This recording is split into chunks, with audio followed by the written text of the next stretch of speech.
Hi, and welcome to my video on two African prestige swords that I got to see recently in person. This picture and a couple of the others are from the website, but I did get to see these, as you'll see in a moment. And African swords and knives are absolutely fascinating. If you've never seen them, never looked into them, they're really remarkable. So here's an up-close of the blade of one of the two. I just want to give a little quick indication of what we're talking about before I get into more detail. You can see the metalwork. It's, not fancy, but that it's not sophisticated, but that is not what they were known for. What they were known for is amazing, decorative and mythically important decorative features like this hilt right here. Isn't that just amazing? So this figure here, this two-headed figure that you see, was semi-common in Central Africa. This is from the Congo.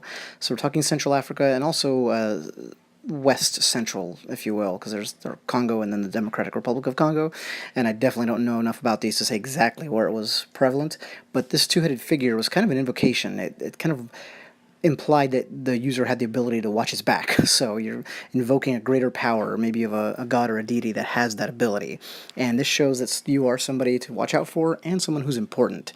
Just a typical, foot soldier, if you will. That's a bad phrase to use here, but a typical person like that would not be carrying a sword like this. That's why it was classified as a prestige sword.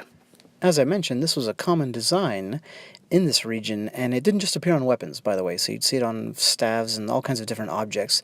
So, the invocation was the same regardless, but especially made sense in a weapon, as you can imagine. So here's both of our swords, and you can see they're short swords, by the way. There's an incredible amount of variety when it comes to African blades. It's really astounding. I'm jealous of anyone who's an expert in the realm. I'm definitely not, but they tend to be short. The shapes just cover everything you can imagine. So here you've got two examples. You see that undulating shape on the bottom there, the sword whose pommel we were talking about a second ago. That and really the one above it too. Are they the most practical blade designs you could come up with? Well, no, and you're going to see that a lot in African swords. But if they were sharp, they would get the job done. But it was just really fascinating the way they would be so creative when it comes to shape. So both of these as prestige swords were probably meant to be seen more than used. The one on the bottom has a much thinner blade than the one on top, so I would say the one on top in particular, and I'm pretty much guessing here, but might have been purely for show, whereas the one on the bottom, I believe, did have a sharp edge to it. And there are examples of swords we know that were absolutely made not as weapons. There's a peculiar type I'd love to get my hands on a specimen one day, but there's one in particular that was kind of a symbol of authority, and it definitely was not a functional weapon at all. So that's why I'm saying I'm willing to guess that the one on top was not necessarily meant to be used, because you won't see it in the picture very well, but when I kind of really stared at the thickness of the blade and looking for an edge, I didn't see much. Now later on, you'd see a lot of African swords that have a blade like I just mentioned, kind of a little bit thicker, blunted, and you could just tell it never really had an edge. But those are more tourist blades. These here are from back in the day. This is the real thing.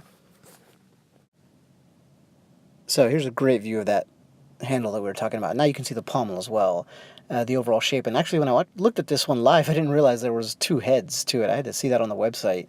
So I think it's pretty neat. You might not notice that unless you get the right view, but you can see the carving on the pommel. It's very intricate.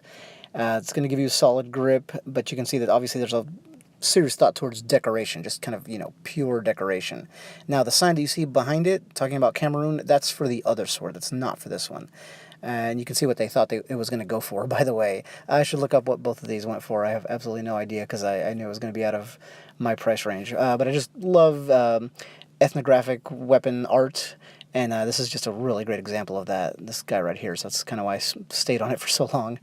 It's amazing how much detail they got into that small of a workspace. And here's the face with the blade kind of jutting out. So you can see the join, which I think is kind of interesting, and there's the edge that I was talking about. See, that's kind of a real sword knife edge.